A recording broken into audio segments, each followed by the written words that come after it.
Hello student, स्वागत है आपका सुभागी देवी माध्यमिक विद्यालय इंटर कॉलेज के ऑनलाइन क्लास में।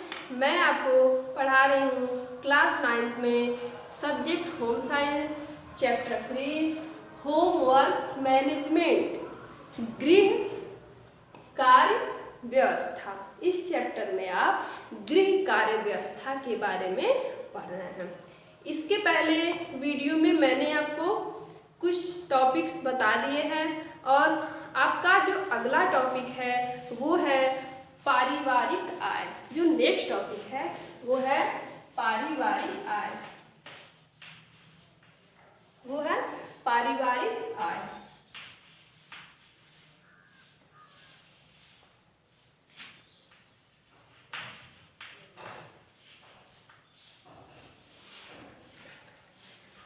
परिवार की कार्य व्यवस्था को, ओके स्टूडेंट, परिवार की कार्य व्यवस्था को प्रभावित करने वाला एक सर्वाधिक, ठीक है, सर्वाधिक महत्वपूर्ण जो कारक है वो है पारिवारिक आय। ठीक है, परिवार की कार्य व्यवस्था को प्रभावित करने वाला एक जो सर्वाधिक महत्वपूर्ण कारक है वो है पारिवारिक आय।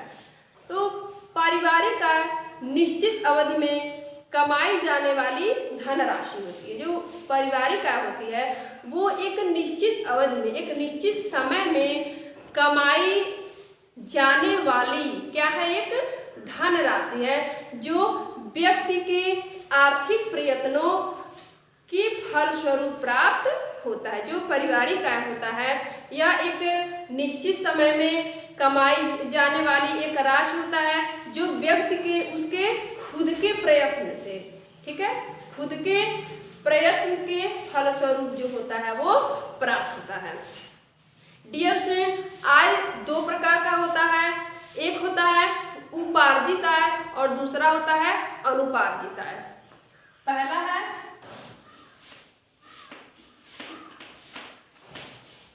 उपार्जित आय और दूसरा होता है अनुपार्जित आय।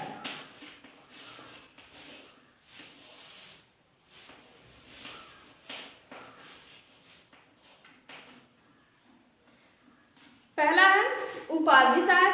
उपार्जित आय वह आय होती है, ठीक है, जो व्यक्ति अपने आर्थिक प्रयत्नों मतलब खुद के द्वारा, ठीक है, उसको प्राप्त होता है। जैसे कि नौकरी, व्यापार, मजदूरी, पेंशन, ठीक है, और जो जमा धनराशि है, ठीक है, जैसे कि अगर वो बैंक में अपने धनराशि को जमा किए हुए हैं, ठीक है, तो जो उनके ब्याज के रूप में प्राप्त होगा, ठीक है, या फिर रॉयल्टी के रूप में प्राप्त होगा, वो जो होता है उपार्जित आय होता है। ठीक है, वंस अगेन वह आय जो व्यक्ति को अपने खुद के प्रयत्नों द्वारा प्राप्त होता है, जैसे कि नौकरी, व्यवसाय, मजदूरी, ठीक है, पेंशन, ठीक है, और जमा धनराशि पर जो ब्याज प्राप्त होता है वो क्या होता है, उपार्जित आय होता है। ठीक है, अनुपार्जित आय क्या होता है? अनुपार्जित आय व्यक्ति को विरासत द्वारा संपत्ति, ठीक है, के किराए के रूप में, अगर इंसान के पास, ठीक है, व्यक्ति के पास उसके पूर्वजों द्वारा जो संपत्ति है, ठीक है, उसके पूर्वजों द्वारा जो संपत्ति है उसको किराए के रूप में, अगर उस व्यक्ति ने अपने संपत्ति को, जैसे मान लीजिए उसके पास एक घर है और उसने उस घर को क्या किया है, किराए पर दे दिया है, ठीक है, तो वो जो किराया प्राप्त होगा उस संपत्ति या फिर घर के द्वारा जो किराया प्राप्त होगा, ठीक है, वो क्या होगा, अनुपार्जित आय होगा। ठीक है, अगर व्यक्ति लॉटरी जीतता है तो वो जो लॉटरी होगी, ठीक है, वो क्या होगा, अनुपार्जित आय होगा। और जो विवाह में या फिर किसी शुभ अवसर पर उसको जो उपहार के रूप में मिलता है, ठीक है, वो भी अनुपार्जित रूप में आता है। डियर फ्रेंड्स, आय उपार्जित हो या फिर अनुपार्जित हो, ठीक है, आय जो है उपार्जित हो या अनुपार्जित हो, गृह की कार्य व्यवस्था में यदि इनके उपयोग करने की सही योजना होती है तो कम आय में भी घर की जो व्यवस्था है वो सुचारू रूप से चल सकती है, ठीक है, या फिर चलती रहती है।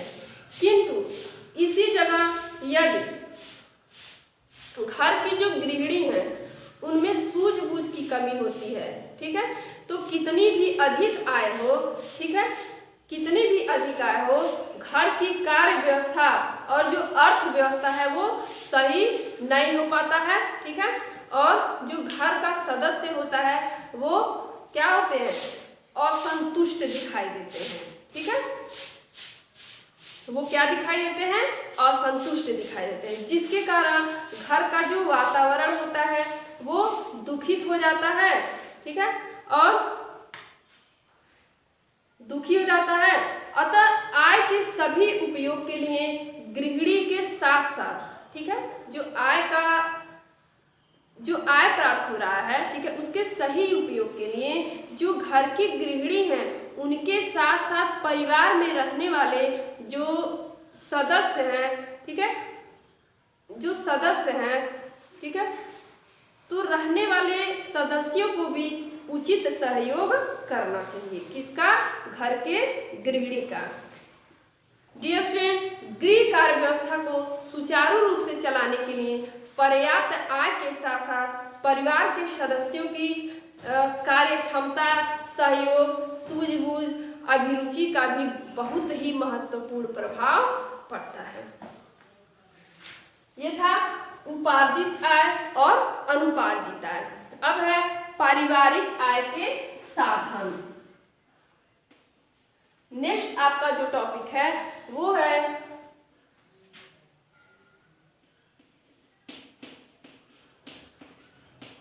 पारिवारिक आय के साधन।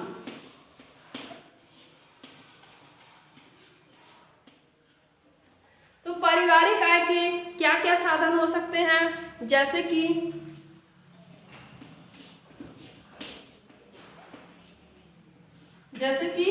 वेतन,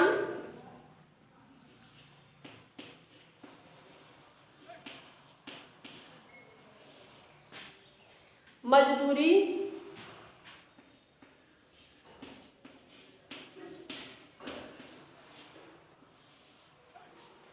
व्यवसाय,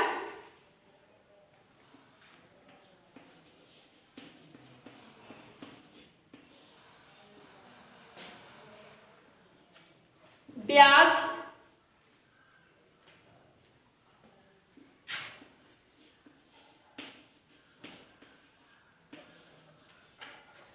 उपहार,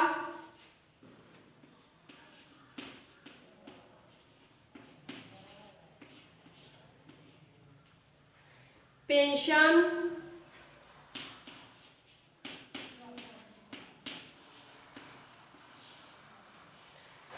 किराया, ठीक है, और घरेलू उद्योग धंधे।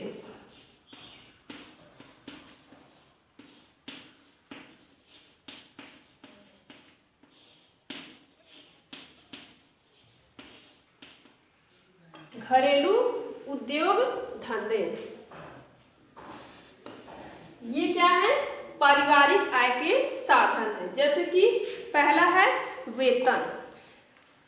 वेतन जो व्यक्ति नौकरी करके, ठीक है, व्यक्ति नौकरी करके जो भी आय अर्जित करता है, ठीक है, वो किस रूप में प्राप्त होता है, वेतन के रूप में। व्यक्ति नौकरी प्राप्त करके जो आय प्राप्त करता है उसको ही क्या कहते हैं, वेतन कहते हैं, ठीक है। जो वेतन का आय होता है वह मनुष्य के, ठीक है, व्यक्ति के योग्यता, कार्य क्षमता, ठीक है, शिक्षा, पद और उसके अनुभव के अनुसार, ठीक है, या फिर अनुभव के आधार पर ही उसको मिलता है। इसके अतिरिक्त कभी कभी उसे अतिरिक्त सुविधाएं भी प्राप्त होती हैं, ठीक है, जो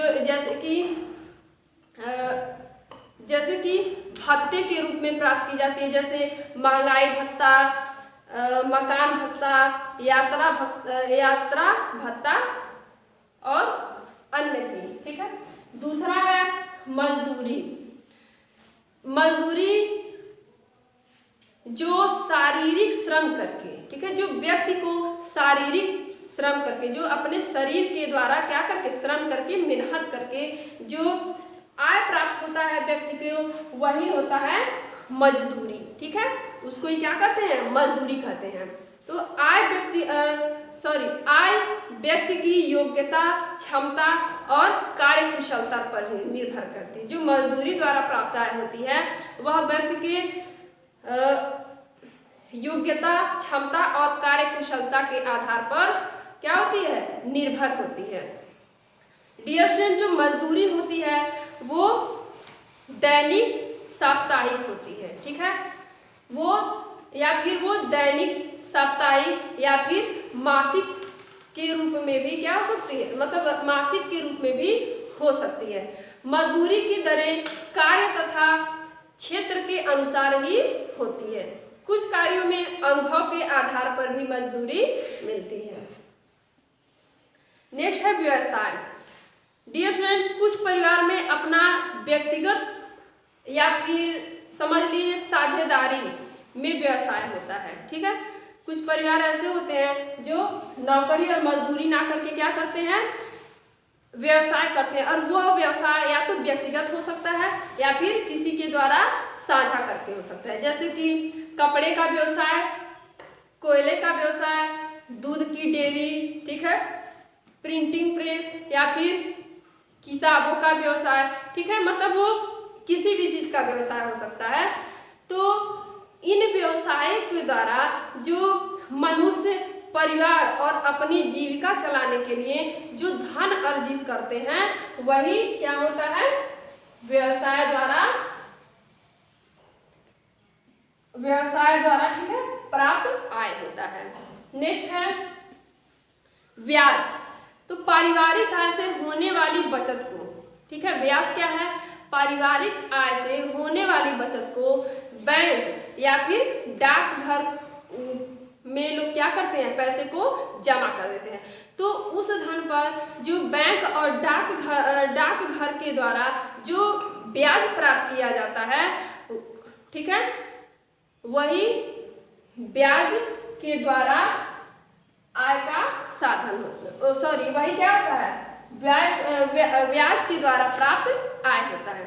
कुछ व्यक्ति जो दूसरों को अपना पैसा जो होता है क्या करते हैं, दे देते हैं, किस पर, ब्याज पर दे देते हैं। ठीक है, तथा इसके बदले उसकी कोई वस्तु, जैसे कि वो वस्तु क्या हो सकता है, मकान हो सकता है, ज्वेलरी हो सकता है, ठीक है, या फिर उसको क्या कर सकते हैं, अपने पास रख लेते हैं और उस व्यक्ति को क्या करते हैं, रुपए को दे देते हैं। यदि वह व्यक्ति समय पर ब्याज नहीं दे पाता है तो उसकी जो बहुमूल्य वस्तु होती है, ठीक है, वो क्या हो जाती है, जब्त कर ली जाती है। नेक्स्ट है उपहार। कभी कभी ऐसा होता है कि परिवार के सदस्यों को अपने मित्रों या फिर अपने किसी सगे संबंधी से उपहार के रूप में कुछ संपत्ति प्राप्त होती है या फिर कुछ धनराशि मिलता है, उसे ही परिवार के आय के साधनों में सम्मिलित किया जाता है। ठीक है, जो मित्रों या फिर सगे संबंधियों द्वारा जो उपहार प्राप्त होता है उसको भी पारिवारिक आय में क्या किया जाता है, सम्मिलित किया जाता है। इस आय में कोई निश्चित अवसर, ठीक है, वह धनराशि नहीं होती है। इस आय में जो है वह इसका कोई निश्चित अवसर नहीं होता है और कोई निश्चित धनराशि नहीं होती है। ठीक है, उपहार अधिकतम कम मिलता है, जैसे कोई विवाह समारोह हो, जन्म दिवस हो या फिर कोई त्योहार हो, ठीक है, उसी टाइम उपहार को क्या किया जाता है, भेंट किया जाता है। तो इस आय में न केवल मुद्रा होती है बल्कि इसमें कई प्रकार की वस्तुएं भी हो सकती है। जरूरी नहीं है कि जो वो उपहार है वो क्या हो, रुपए पैसे के रूप में हो, वह उपहार किसी वस्तु के भी रूप में हो सकती है। नेक्स्ट है पेंशन। पेंशन जैसे कि अगर कोई व्यक्ति नौकरी करता है, ठीक है, और उस नौकरी का एक निश्चित अवधि क्या होता है, पूरा हो जाता है, तो इस स्थिति में उसे उस संस्थान के द्वारा, उस कंपनी के द्वारा, ठीक है, जिसमें वह कार्य करता है, ठीक है, वे अपनी आय का कुछ प्रतिशत धनराशि, मतलब कुछ प्रतिशत जो धनराशि होगा वह प्रति माह उसको क्या होता है, आजीवन प्राप्त होता है। वह जब तक जिंदा रहता है उसको तब तक मिलता रहता है, उसको ही क्या कहते हैं, पेंशन कहते हैं। तो पेंशन द्वारा प्राप्त जो धनराशि होगा उसको भी पारिवारिक आय में क्या किया जाता है, सम्मिलित किया जाता है। नेक्स्ट है किराया।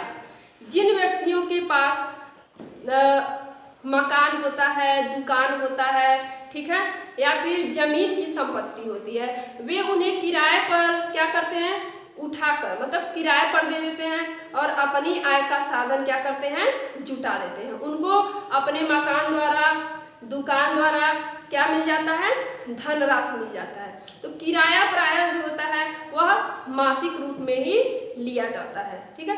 किराए से उपलब्ध धनराशि में व्यक्ति आर्थिक रूप से संपन्न बना रहता है, ठीक है। जो किराए पर जो उसको आय प्राप्त होगा उसके वजह से वो हमेशा क्या रहेगा, आर्थिक रूप से हमेशा संपन्न बना रहता है, क्योंकि उसकी संपत्ति पर उसका जो है खुद का अधिकार होता है। नेक्स्ट टॉपिक है घरेलू उद्योग धंधे। तो पारिवारिक आय बढ़ाने के लिए कुछ लोग क्या करते हैं, घरेलू उद्योग धंधे की भी सहायता लेते हैं, ठीक है, सहारा लेते हैं। कुछ लोग जो होते हैं अपने पारिवारिक आय को बढ़ाने के लिए किसकी सहारा लेते हैं, घरेलू उद्योग धंधों की, जैसे कि दरी कालीन बुनना, कलात्मक वस्तुएं बनाना, स्वेटर बुनना, कपड़े सिलना, अचार और मुरब्बे तैयार करना, पापड़ तैयार करना, ठीक है, आदि बनाना, ठीक है। मतलब ऐसे उद्योग धंधे जो गृहिणियां खुद से अपने घर पर कर सकती हैं, ठीक है। इन कार्यों में भी पारिवारिक आय में वृद्धि होती है। इनसे, इन उद्योग धंधों से जो प्राप्त आय होता है, जो प्राप्त रुपया पैसा होता है, उससे क्या होता है, पारिवारिक आय में वृद्धि होता है। डियर स्टूडेंट, तो ये था पारिवारिक आय के साधन। आई होप आपको समझ में आया होगा। इसका अगला टॉपिक मैं आपको दूसरे वीडियो में बताऊंगी। आप इस वीडियो को अच्छे से देखिए और समझिए। Thank you.